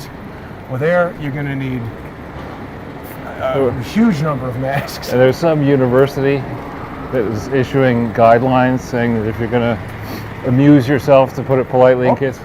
I think the battery just died or something. But this is plugged in. Hang on. If you're going to amuse yourself with what? It's I won't. I mean, people can use their imaginations to understand what I'm talking about. Yes. You're supposed to wear a mask to avoid blindness. I guess. just hilarious. To think, that they have school administrators who would waste time writing such a memo. How many drafts did they go through the memo? What was the discussion like in the circle of interest of the various people who were, deciding we really want to send this around now? And it's unbelievable. Yeah. I was gotten to the point where I just don't even open any of the many Yale, Harvard, Horace Mann, Grace Church School, you name it. I just don't even open. So I have to activate that. Sorry, mode. I don't open any of those magazines. I can't because I just get so mad looking at the subjects and the fact that they're constantly asking for money when they're, in Harvard's case, got a gigantic endowment. You don't need any more money. You need common sense. Now, Charles, a lot of people have been expressing their concern about my intention to leave New York and what the impact on the show will be. They want me to take you with me. They want me to equip you with video cameras so that you can do the walk-arounds by yourself. No, I'm not going to do walk-arounds. I was going to say, I think all of these suggestions are approximately as bad as most of the technical suggestions I get from the audience. And it's not to say that I don't want input from the audience, but when people give me technical suggestions and they have just absolutely no idea what is going on to produce this show, it's quite useless. And also the notion of, someone who doesn't know us giving us suggestions that have such an impact on your life, my life. Well, I would just put it slightly differently. I think it's good to get suggestions. I know we both appreciate them. Yes. But understand, the audience, that with me, I have strengths, I have weaknesses. One weakness is I don't even know I barely know how to turn on a cell phone, and I often get that wrong. So you're not going to reprogram gimbals and upgrade firmware. And first of all, I wouldn't even know what a gimbal was exactly. Deal with AT&T chips to make sure the search stays good. But the point I was getting at is, Charles, we will continue the show. Of course. It will be yet a new format that will be slightly different than what we've done before, and we're working on that. And we'll include, as it becomes, if it becomes possible to travel, I'll travel to meet you in certain places. You're going to come back here. Yeah. And there's going to be a lot to talk about, because I think unless Trump gets canceled in this trial, which I don't think will happen, but unless he does, he's going to fight hard through 2022 to root out these cheese-eating surrender monkeys in the Republican Party, Mitch McConnell and others. And too many others, and switch things up. I mean, you think it's a long time, but it really isn't that long a time between now and November 2022.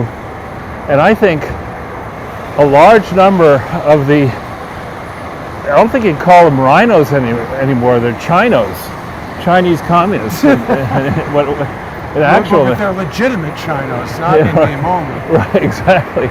But there are rinks, Republicans in China.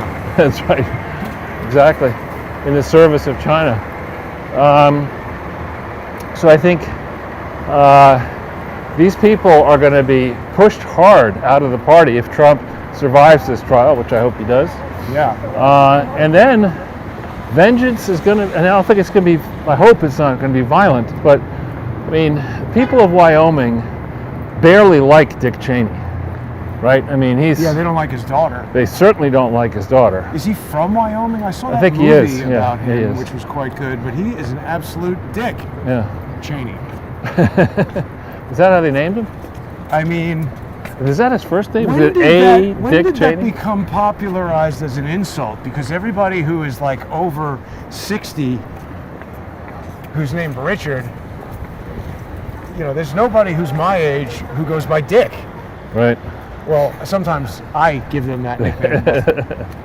Yeah. No one's voluntarily doing that. Oh, well, let's get a glimpse at Times Square while we're over here, Charles. Yeah. There was a guy in college with me whose mother was lieutenant governor of Colorado, and let's cross so we don't get, and her name was Nancy Dick, and she had like 7 kids or something, or I forget how many kids she had, but one of them she decided, Dick? Worse, Timber Dick. His name was Timber Dick, and he was like 6'5" or 6'6", he's a big guy. Wow. And he married this small Mormon girl, Oh boy. and they had 7 kids, thereby proving he was a timber dick. Poor guy I died don't of... understand how when I say something like that, you cringe. But then you say it, and it's totally fine. That's the unwritten rules of this. Seniority. I got No, it, of this I got working relationship. it. So, See, the difference is, Jason, I know where I'm going to stop, right. and I have You don't no know where I am idea gonna stop. you're going Right, to stop. Right. So, Well, all right. Let's see what if we still have commenters with us, Charles, because All right. we're getting fairly close to the end of the walk here, and it's a good long walk, good It exercise. is a good walk. We've only got about 667 watching on YouTube right now. It is a good time to remind people that they should subscribe to Crowdsource the Truth 2 and Crowdsource the Truth 3, because the Jason Goodman channel is under constant back and see. Hopefully it should pick up right where we left off with not much delay at all, because I think I caught it pretty quickly. But they were hitting all the high points, so we just launched it again. There might be some buffering and disruption. Oh, stop. That's the guy who would get the hockey bullhorn right on the window. Right. He's very important because he can press his horn. Well, but I mean, he's just blowing us out over here by doing that. And they don't care. And here, go ahead. And here's the Winnick again. He's everywhere. Retail for lease. Right. Huge conglomerate. Actually, the Winnick children went to my high school with me. Is that right? I think it's the same people. I could be wrong. I think. No, it could be different Winnick. I'm pretty sure they were in real estate. Uh-huh. When I was in high school a long time ago. You think you were in high school a long time ago? Yeah. So there's huge piles of snow still around. Jewelry patch is out. Well, but back on the trial, I mean, the problem is it's just a kangaroo court, and I got to tell you something, Charles. I'm concerned that there will be a bad outcome for Trump, not because of the facts of the law, but just because of the lawfare. And by the way, Lawrence Tribe is, speaking of lawfare, of course, he said he was the ideological father of lawfare, and when I asked him if he meant the lawfare blog or the practice of lawfare, he said the practice of lawfare. Right, yeah, exactly. So, Tribe has been all over Twitter. I mean, these guys just spew constant crap. And, he's down with Ben Wittes, obviously, Lawfare Blog. And Comey, all those guys. So, these think tanks, these, centers for public whatever, Right. those are bad news. Well, as we've been on a tear together since June of 2017, the whole not-for-profit world needs to be actually regulated. Absolutely. Using existing law. Forget about better law for Right. time. Just do it right. Just enforce the damn law. And did you see that? I don't know if we've already talked about this, but they're making announcements about who's going to go into the Justice Department. And there's something called the Criminal Division of the Justice Department. And all staffed by criminals? Well, yeah, the lawyer who was representing Hunter Biden in the laptop from hell case Oh yeah, right. You told me about this. This is new. is going in as head of the criminal division of the Justice Department. No conflict there. What could be more crooked than any of this, Charles? I mean, we're totally living in a mafia state, gangster-driven. This is new too, hamburger place. Right. And at least in a gangster movie, they would eat food at good restaurants, good Italian restaurants, and there'd be some humor. Got none of that in this administration. This is the most boring,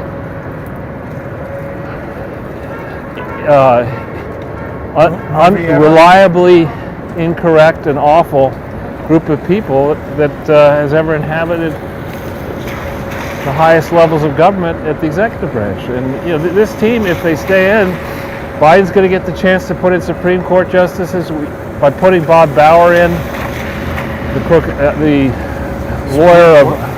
No, Bob Bauer is heading a commission now to decide whether or not to pack the court. And the argument will be very simple. The last time, well, they'll say, we've had 9 justices since whatever the year was, and at that time the population of the United States was X, and today the population is Y, and it's just reasonable. We need to have more judges at the higher level. And so that number they'll come up with some argument. I mean, GDP or population is probably compared. That's new, Charles. Sorry to interrupt, but what is your business analysis of all these like fast food restaurants opening? They will be open a short period of time. Nobody has the money. I mean, I don't know if you've been into these places recently, and the prices at these fast food and other restaurants are just soaring. I've been ravioli casseroles. Right. Well, when you spend a number of months cooking for yourself, and you see what it costs, and if you cook maybe a little bit more than you need, so you put away leftovers, and you start thinking about it, and you look at how much money you have left over at the end of the month. Huge savings. And then you say, no, wait a minute, let's look at this convenience thing. Is it really more convenient to go out when you have to wait in line and you have to wait for your food? And the mask, and they want your phone number. Right. Then it's not. Yeah, and you're paying twice as much for the food, if not more. And for the wine, if you have wine, you're probably paying 4 times. So That's MTA. I think yeah. Vaunted MTA police. Yeah, he's also busy doing nothing. They suck too. I had an issue with them. Yeah. Some drunk guy kicked my suitcase Where was this? in Penn Station. I saw him drinking on the train. I came off the train and I'm just walking with a suitcase. He kicks the back of it and I turn around and say, everything okay? He's like, you just hit me with your suitcase. I was like, you sure? Because it felt like you kicked it. And the guy, this huge guy, much taller than me, full on pushed me. I went flying over the suitcase. And it was literally right in front of the police office. So I just went in there and I said, arrest this guy. He just assaulted me. And they, again, refuse to. They are trying to convince me all the time. Cops say, unless you have an injury and go in an ambulance and go to the hospital and get a bill for $1,500, it's not assault. Right. Lawyers say if somebody threatens and intimidates you, that's assault. Right. But I mean, we're clearly in a mode now where government is trying to get paid as much as possible for doing as little as possible. That's the game. You know what, Charles? I think it was just the anniversary of Kobe Bryant's helicopter crash. They just had Today? Kobe Bryant on there a second ago. Right. So Bob Bauer is heading up the committee to pack the court. He was also doing something with the Obama Foundation, right? Well, he was White House counsel when they sent that lawyer out to Hawaii to retrieve the birth certificate, and then he sees the electronic version and quits that instant without really explaining why he quit so suddenly. And people forget that his wife is Anita Dunn, and she's now been put into the position that Valerie Jarrett had. It was a big altercation over there to the left. Somebody's getting tased, I hear. Let's not film. Let's not get at all close to it. I don't want to get shot.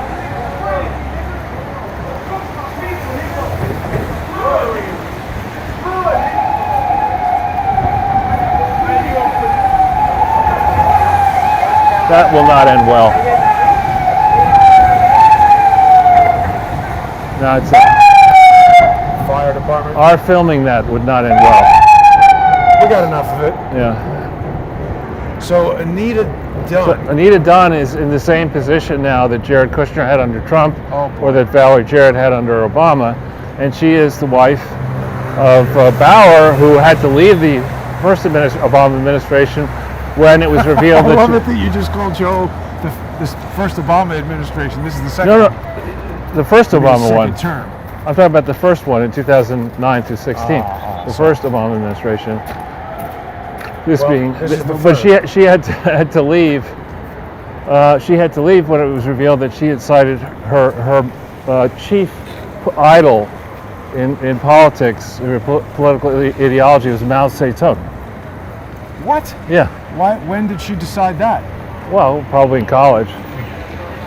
But Look at that, Charles. I can do awesome gimbal moves like that now. yeah, and I cannot. Pretty impressive. Gives a good shot of the Empire State Building. Really good, and it's great lighting considering how dark it is. It's amazing what they've been able to do with these tiny sensors and these camera phones. I mean, this is why October of this year will be 5 years of Crowdsource the Truth, and there are definitely viewers who've been with us the whole entire time. But I identified that these cameras and cell phones had reached a critical mass where they were so good for this type of production. There really is no need to have these hugely expensive cameras if this is what you want to do. Meanwhile, the United States has reached a critical mess. Critical mess. and New York City as well. Right. Now this is a spot where there has historically been some. But if we keep moving, maybe we'll get lucky. Well, I've also got an instant recovery now, so I'll just keep my eye on if it Right. disconnects, and whether it's deliberate or accidental, it's no longer the issue it once was. Yeah. And that's the scene of where we were attacked on our first walk around, First one. which was, I would remind you, was I think the Sunday, either the Sunday before the shutdown or the first Sunday in the shutdown. It was like March 16th or March 20 something. Something like that. But Coming up on a full year, Charles. It's really. I know. 15 days to stop the spread Right. for a full year. Well, but I mean, again, it's made it worse. So what is RU 234? That sounds like I don't know. an element or something. So we're getting close to the Weed World trucks. If you want to like We passed them already. Are there more down here too? Here's Vision Zero, Charles. That's de Blasio's vision for New York and the NYPD. It's very. Vision Zero. Keep your eyes off the fact that my wife just stole $850 million. Well, you just close your eyes and pretend that the crime isn't happening. Right. That's the Vision Zero program. Oh boy. Actually, I think if we went over to that blind residence on 23rd Street, anybody in there would have a better vision than de Blasio. Yeah. It's really well, this is out here. Well, right, that's what I'm talking about. So, like a lot of these places, they never cleared the sidewalk when it fell, and I guess the adjacent places got around to it as much as they could. But like yesterday, there was a lot more of that where it was a Checks mess. cashed. If you got them. We're open. Good to know. Fresh and Company. Looks really thriving. Yeah, I mean, I at this point have really noticed that the majority of businesses opening are either pizza places or there's a lot of Popeye's chicken, Taco Bell, hamburger places. Just sort of businesses that people would spend cash at. Well, I think the game here is that a lot of the ones that are still open have not been paying rent and are just taking the cash. And they're just going to flee when they can. Here's Foxy Fitness. Yeah, I think it's like one of these pole dancing for exercise places. Right. So this thing wants somebody to rent it. Yeah. And then very this effective. Gong Cha is some kind of new Chinese place that I don't know what it is. But Five Guys is open. Well, it's another junk food place. You're sitting there, and maybe these accountants are fantastic, but I think the last place I would go for federal tax advice is H&R Block? that place. Oh, Located over a deli on 7th Avenue. We only have the finest BKD's accountants. New York office. That's now. right. Ask him where the tiger. Where are you guys keeping the tiger?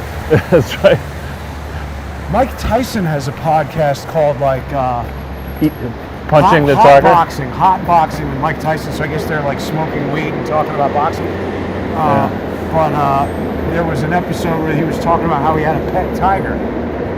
Oh yeah. And then I he think did. that was in the movie where they're What was the movie where they hung over? Yeah, Hangover. Directed by fellow NYU Sight and Sound film classmate Todd Phillips.